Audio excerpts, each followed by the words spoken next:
जय जगन्नाथ समस्त मोर भूमिष्ठ प्रणाम। आज आरंभ करे चित्तबोध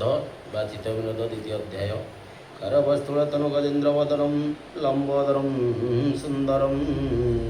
प्रस्यंदन मधुगंधलुप्तम मध्योपव्यालो गंडस्थलम दंताघात विदरितारिरुधिरे सिंदूर शुभाकरम वंदे शैलसुतसुत गणपति सिद्धप्रदम कामदम सिद्धप्रदम कामदम। रामकृष्ण विषय रामकृष्ण को आनिबा निमंते अक्रूरर गोपपुर को गमन। कि करिबी निश्चय मोर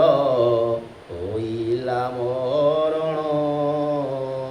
विश्वासे अक्रूर राई बोलई वचन हे मंत्री अक्रूर तुही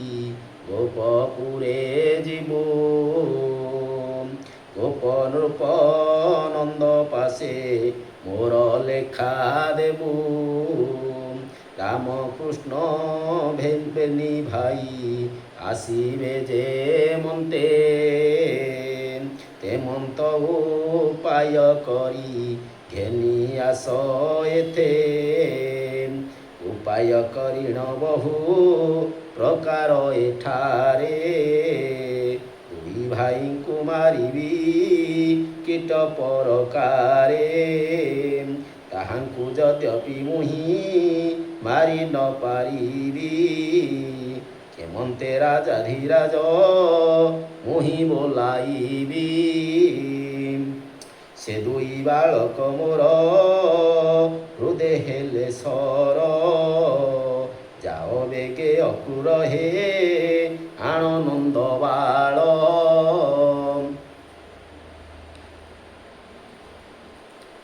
एते बोली निज हस्ते चिटाऊ लेखिला मुदी करी मंत्री करे तत्काले देला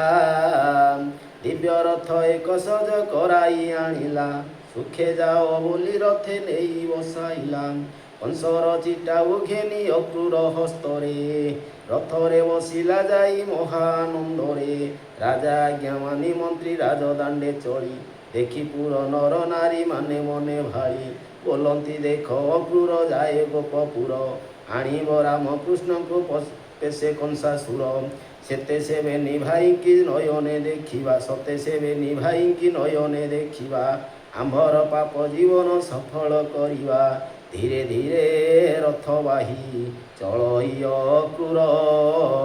मने विचार आज जीवी गोपपुर धन्य मोर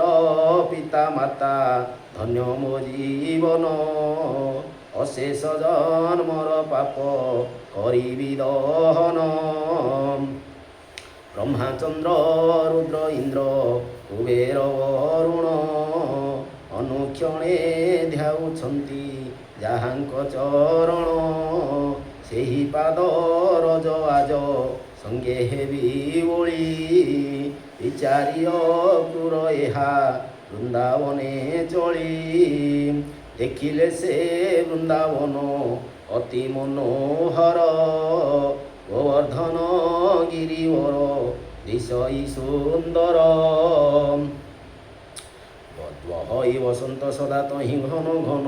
रात्र दिवा दुई तहि न हुए वारण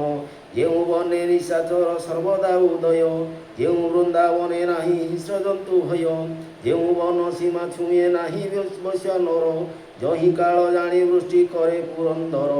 जेउ वृंदावन रज घेनिले मुंडरी न पड़ई बाणिके भेषमन दंडरे अमर औषध जेउ बने अच्छी रही जेउ बने थिले शोभक शोक बाधे नाही क्षुधा तृषा न लगई जेबने पशिले करती अमरे लोभ जाहाकु देखिले नित्य रास स्थली जेहु जेहु ब्रह्मांडनाथ बल्लभ जुवती तहि करती विहार जहि राधा नाम बहि लक्ष्मी करे रास अच्युत दासर मन तहि करु वास सेही बने अक्रूर जे प्रवेश होइला रामकृष्ण गोपालंकु दुरु अनाइला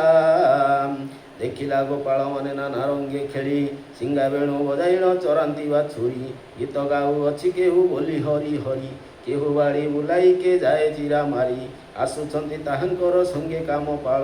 କାଦମ୍ବରୀ ପାନେ ସଦା ହୋଇମତି ଭୋଳ ଅଛନ୍ତି ମାଧବୀ ଲତା ତଳେ ବନମାଳି ସଙ୍ଗତରେ ନାହିଁ କେହି ବଜାନ୍ତି ମୁରଲି କଦମ୍ବ ମୂଳେ କିଶୋରୀ କୃଷ୍ଣ ବେଶ ହୋଇ ତ୍ରିଭଙ୍ଗୀ ଛନ୍ଦରେ ଉଭା ମୁରଲି ବଜାଇ ରାଇର ମୋହନ ରୂପ ଦେଖି ସେ ଅକ୍ରୂର ମୂର୍ଚ୍ଛିତ ହୋଇଣ ପଡ଼େ ରଥର ଉପର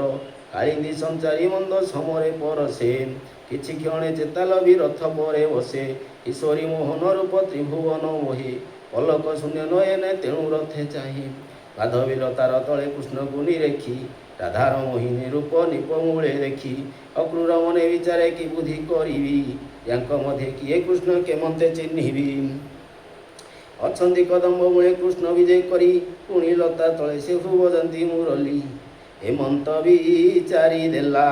ଗୋଷ୍ଠକୁ ଅନାଇ ଦେଖିଲା ଗୋପାଳ ଛନ୍ତି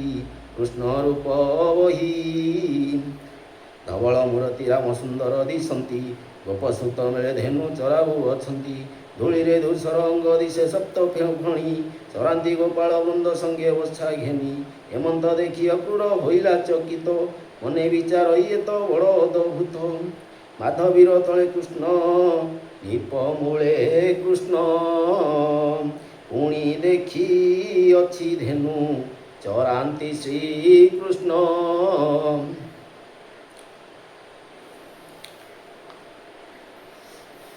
କେବଳ ଦେଖିଛି